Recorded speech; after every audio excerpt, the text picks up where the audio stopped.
સૃષ્ટિ સર્જન સ્કૂલ દ્વારા 3 દિવસના એક્ઝિબિશનનું આયોજન કરવામાં આવ્યું છે. ગુડ ફ્રાઇડેની ઉજવણી કેમ કરવામાં આવે છે, આખા વિશ્વમાં ગુડ ફ્રાઇડે કેમ મનાવવામાં આવે છે, તેના પર આ એક્ઝિબિશન આયોજિત કરવામાં આવ્યું હતું. ગુડ ફ્રાઇડેના દિવસે આકૃતિ આર્ટ ગેલેરી ખાતે એક્ઝિબિશનનો શુભારંભ થયો છે.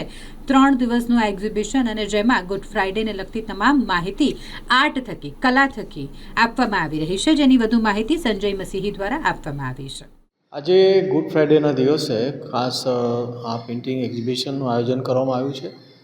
અને ગુડ ફ્રાઇડે શા માટે ગુડ કહેવામાં આવે છે? જ્યારે એ દિવસે ખરેખર પ્રભુ ઈસુ ખ્રિસ્તનું મરણ થયું છે વધસ્તંભ પર. તો ગુડ ફ્રાઇડે જે છે એ ગુડ એટલા માટે બની જાય છે કારણ કે એ આજે માણસનું જે સમગ્ર વિશ્વમાં વ્યક્તિગત રીતે અને વૈશ્વિક રીતે માણસ પાપની સામે ઝઝૂમી રહ્યો છે. પાપનો જે અંધકાર જે છે એની સામે માણસ ઝઝૂમી રહ્યો છે. પાપના બોજ તળે માણસ દબાયેલો છે અને કચડાયેલો છે.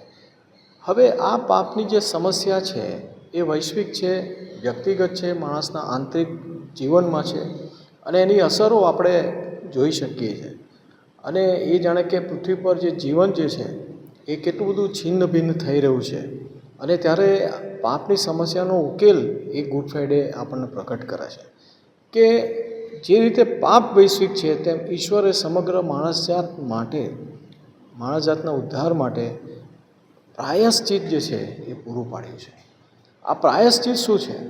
તો કે છે કે એ ઈશ્વર તેમના પ્રેમ થકી આપણા પાપ જે છે એને એ પ્રભુ ઈસુ ખ્રિસ્તના બલિદાન દ્વારા, પ્રાયશ્ચિત દ્વારા એ ઢાંકે છે અને આપણને પાપોની માફીની તક પૂરી પાડે છે. અને એટલે વધસ્તંભ પરથી પ્રભુ ઈસુએ આજે શું કહ્યું કે હે પિતા, તેઓને માફ કર, કારણ કે તેઓ જે કરે છે તે જાણતા નથી.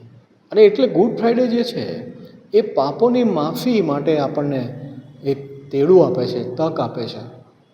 અને ગુડ ફ્રાઇડે એ પ્રાયશ્ચિત વધસ્તંભ પર પૂરું પાડે છે અથવા તો એ પાડવામાં આવ્યું છે એ સંદેશ પ્રગટ કરે છે. હવે માણસનો શું પ્રતિભાવ હોઈ શકે? તો અહીંયા માણસ પસ્તાવિક હૃદય સાથે પોતાના પાપોની માફી માટે એ પ્રભુ પાસે જાય, માફી માગે અને પ્રાયશ્ચિત દ્વારા, પસ્તાવા દ્વારા એના આંતરિક મનુષ્યત્વ જે છે એનું રૂપાંતર થાય. અને એટલે ગુડ ફ્રાઇડે એ આપણને પાપોની માફી અને પ્રાયશ્ચિતનો સંદેશ પ્રગટ કરે છે. સંજય મસીહી.